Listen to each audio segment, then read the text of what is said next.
Ladies and gentlemen, welcome. We are still here in the zoo, and we have with us actor and producer Adam Ambruso. Yeah! Of Trafficked and Butterfly Cot, among others. Welcome. Thank you for being here. Appreciate it. Dennis, take us down. 3, 2, 1. Adam, so you're one of my favorite towns that I've never been to. Oh, that's what happened with Dennis. You're making, by the way, Adam is making Dennis nervous. I know. We got Whenever we have an attractive guy on set. excited about heating it up. You know when the mailbox falls, that that says a lot about someone's, sexual prowess, I guess. Well, actually, our sexual frustration. Oh, that's true, yeah. The mailbox. Let's bring it back to Adam for a second. Hi, I'm confused again. Let's bring it back to you. She gets confused, and that's my problem and my fault. You're from one of my favorite towns I've never been to, but I need to go visit. Austin, Texas, right? Yeah. What was it like being, growing up in Austin, Texas, and how did that lead you towards the arts? Well, I didn't really grow up in Austin. I actually grew up in Houston. But I went to college in Austin, and actually, it's the town in Texas that I really resonated with the most. I mean, it's just an amazing place. It's magical to go there. I went to University of Texas at Austin, and even when we were there, me and my friends knew that we were part of something special. It was just an incredible town. I mean, it had great school, great environment, and I mean, it's like the school had everything. It was like a top 10 party school, top 10 sports school. Wow, were you a party animal? We were on 6th Street probably 4 nights a week. What is 6th Street, like their main? 6th Street's kind of like, it's like the main drag where all the college kids would go and hang out. So we lived on that street at least 4 nights a week. So we had some, I studied too. Oh, when I hit my major, then that all went away. I was an accounting major, and that was... An accounting major? Wow. Yeah, it was You crazy. changed directions. Yeah, what's the transition? Well, I was the first person in my family to go to college, so they all wanted me to get a serious degree, so they had a top 3 accounting program there. Okay. So I took accounting, and then I minored in Spanish and drama. Oh, so we can. Oh, wow. So you speak Spanish. Yo hablo español un poquito, pero yo trato. Buenísimo. That's actually a prerequisite to be on the show. Do you do your own taxes then when that time of the year comes up? I know it's funny. Everybody thinks that. It's funny. I only took 1 tax course. Oh. So my tax person is Vivian. Oh, really? Actually, yeah. And Not her, but somebody else. see, I'm doing name association. That's how I remember everybody's names. But and she's incredible. Okay. And she's been doing my taxes. I'm also incredible. Well, I see? mean, This is Vivian. What a coincidence. I can tell that. Vivian. I can tell that. But so no, I've never done my taxes, and you don't want me doing your taxes. By the way, I did my own taxes, and I'm getting audited. Moving on. So we saw a clip of the movie. Yeah, the movie that you're in, Trafficked. Yes. So go ahead and tell us about it. What's it about? Trafficked is actually a true story. Actually, it's based on true stories. Siddharth Kara, who is a famous human rights activist who has been fighting human trafficking for a better part of his life. He's works with the UN. He works with a lot of governments around the world to enact legislation to fight human trafficking. And he actually wrote a screenplay based on 3 girls that he had rescued out of human trafficking. Wow. And he sort of intertwined their story and made a fictional feature based on true events. wow. And that script came to me, about 3 years ago, and it had been sitting for about 4 years. And my producing partner, Will Wallace, put it on my desk. He said, look, if this story moves you, maybe you can help me produce it, and maybe you can find a role in there that you would like to play in it. And I read the script, and immediately I knew it wasn't really up to me whether I got this made. I felt like it was sort of handed to me by a bigger cause, a bigger power, and I felt like I had to make this. Nice. This So movie. wait, did the chicken or the egg come first? Because I know Ashley Judd is in the movie. Yep. And she always likes to get involved in projects that have to do with human rights or sometimes human trafficking. So is that what got her, pulled into this project? Or did that just happen, as a matter of fact? Good question. As most independent films, we were really constrained by budget, and we were tossing around names that we wanted for that main role. And we were looking at Sharon Stone, and we were looking at Ashley and some other actresses as well in that same kind of caliber. And we didn't really have the actress settled, and we hadn't really made that decision yet. We actually set the start date for the film, and we were plowing ahead, and we figured, well, we'll just figure that out as we go. And what really helped us was Siddharth is already a really big name. A lot of celebrities have worked with him.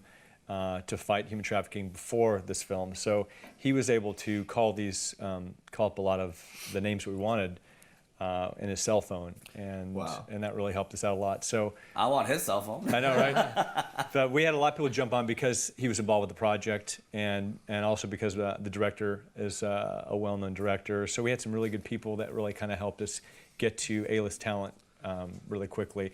And Ashley, we just were very fortunate. Ashley responded to Siddharth. She liked Siddharth, and the minute she signed on, we had a slew of celebrities jump on. Now, in the film, where does the trafficking originate from? Well, what we're trying to show in this film is that, a lot of people think that human trafficking is a foreign problem. They feel like, oh yeah, it's really bad in Europe, or it's really bad in Africa, or really bad in India. But what people don't realize is it's a really bad problem on U.S. soil. Yeah. Over 200,000 women under the age of 18 every year are sold into sexual slavery. Wait, what was that number again? Over 200,000. In Yeah, the it's US. modern In the slavery. U.S. That's crazy. Yeah. It happens in cities, L.A., New York. It's happening right underneath our nose. And we're trying to show that not only is it a global problem, it's a U.S. problem. So it's based on three female actresses, three females that are played by young actresses. One is from India, one is from South Africa, one is from North Africa, and one is from the U.S. Wow. Interesting. I think it's great that Deep. you're shedding light to the fact that stuff happens here the same way that it happens elsewhere. Right. Because it's just as important to take care of everyone around us. So Right. I like that. That's really cool. And you served as executive producer on this project. Is that correct? Right. So, titles, these producing titles are really kind of funny. Okay. I was the first time, this is the first time I'd made a big feature, a larger feature, right, that hit theaters. So because of that, there's negotiations on what kind of producer you're going to be. Oh. But, I was involved as you can be in this project. I really feel like I helped. The project got made because I got involved. Nice. Nice. So we were did all that accounting background come into play? Because, you had to Executing the ideas count all and the everything. pennies on set. I didn't do that so much, but I did bring a lot of the resources that we need to actually get the film made, as far as sets and locations and funding. Okay, perfect. This town feasts on inspiring people. It teases you. It distracts you. And eventually it reminds you you're not good enough. I'm telling you this to challenge you. To go out there and to hustle. You ready to make a movie? Defeat this city before it defeats you. The real secret to all of this is survival. All right, we are back here on The Zoo with Adam Ambruso, and you're also in a movie coming out now called Butterfly Cot. Yes. It's a movie that deals with Hollywood, the acting world. Tell us a little bit about it and why it's so timely. It's become timely. When I first got the script, I just really thought the story was amazing. I usually don't like Hollywood stories because I just feel like they don't do them justice, and I live here, and I'm just kind of like, it's a tired theme for me. But this script came across my desk, and my producing partner said, I really think this is different. You should check it out. I think you're going to really respond to it. And I did. I felt like it was a lot of truth. It was raw, and I thought it was real. And one of the characters in it I really responded to.